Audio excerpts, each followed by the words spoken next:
Yesuusin yommuu ulfinni Waaqayyoo in mul'ata. Waaqayyoo ofii isaatii kana waan dubbateef namni hundinuu kana arguuf jira.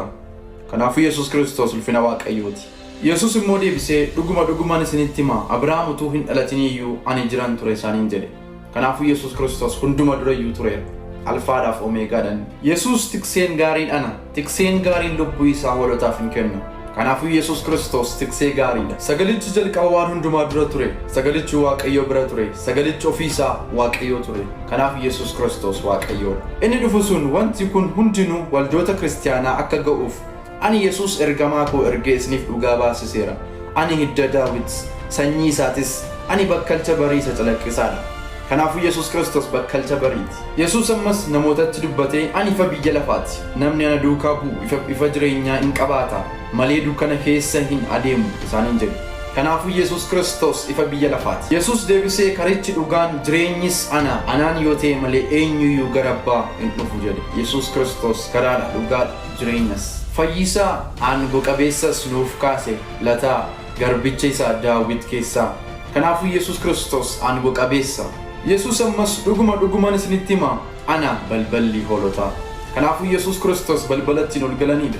Inni furu gara Xiyoon sanyii Yaaqoob keessaa gara warra irra daddarbaa isaaniitti deebi'anii in dhufa jedhe.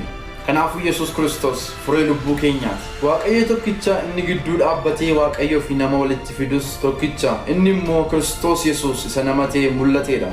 Kanaaf iyyuu furtuu cubbuu keenyaati. Kanaaf Waaqayyo Gooftaan kunoo ani dhagaa hundeedhaaf ta'u Xiyoon keessaa nan kaasa. Inni dhagaa qoramee ilaalame isa gati jabeessa dhagaa isa golee qajeelchudha. Hundee amanamaadhas namni isatti amanu hin raafamu. Kanaaf Yesuus Kiristoos kattaa jabaadha. Dhugumaan isinitti hima namni amanu jireenya bara baraa qaba. Ana buddeen jireenyaa. Yesuus Kiristoos buddeen jireenyaati. Kanaafis Waaqayyo ofii isaatii milikkita isiniif hin kenna. Kunoo durbiin ulfoofti ilma sin deessi maqaa isaas Amaanu'el jettee hin moggaafti. Kanaafuu Yesuus Kiristoos Amaanu'el.